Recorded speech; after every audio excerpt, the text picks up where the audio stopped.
Welcome back. About 16 years ago, when Bert Gunn was still a practicing psychotherapist, he met a man from Mexico named Temezkal. He was a spiritual guide and teacher of native Mexican culture, and he introduced Bert to the Mexica tradition of using heat and fire for purification. They call it the Temezkal ceremony. It's also known as a sweat lodge. This ritualistic sauna turns sweating into a spiritual experience, and Bert organizes them once a month from his home in Chaplin, Connecticut. As the temperature inside the sweat lodge rises, it forces the participants to come out of their minds and give up their comforts. And that's just the beginning.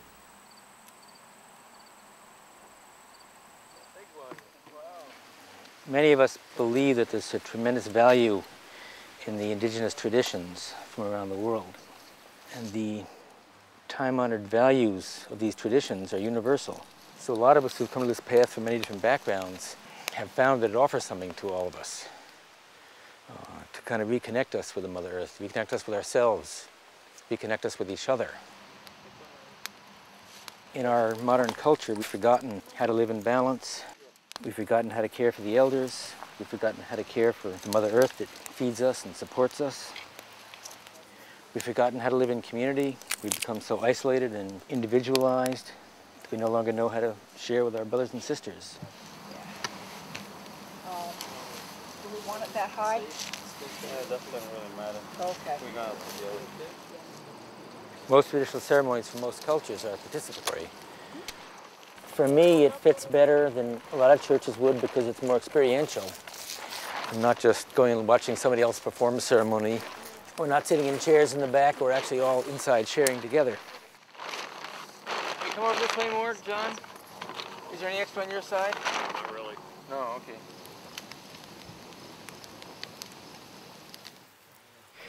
It's an opportunity to pray and to have the closeness and the clarity. It's very healing, very relaxing. There's so many things, so much stuff, so many messages that we need this and need that and need the other, and I just, it takes effort sometimes to sort through that and figure out, well, what's real and what isn't. And sitting in the lodge, it's pretty basic. It's pretty clear on what's real. It's our belief that we don't ask for something without giving something.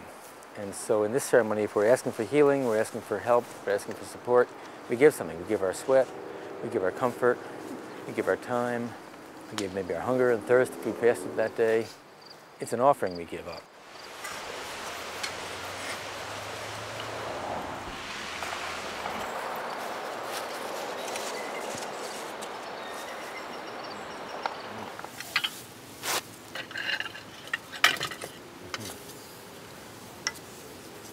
Close the door, please. Yeah. Okay.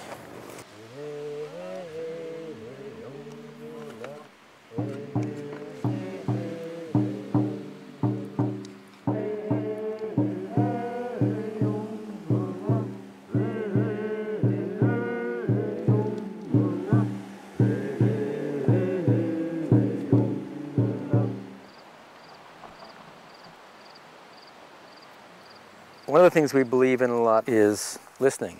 In the Temezkal, one person speaks at a time. Part of the value of the heat is it takes us out of our brains. In that way, we're not thinking about what we're going to say next, we're thinking about the person saying, we're listening, we're trying to hear the message. All the wisdom, all the ideas, all the things we each share has value for everybody. Joey! Joey! Omatel! Omatel!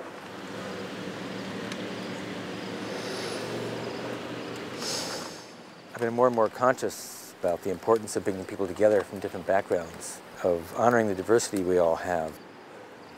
We're all human beings, 4 colors, but one human race. Omatel. You're really piece of your Thank you for who you are.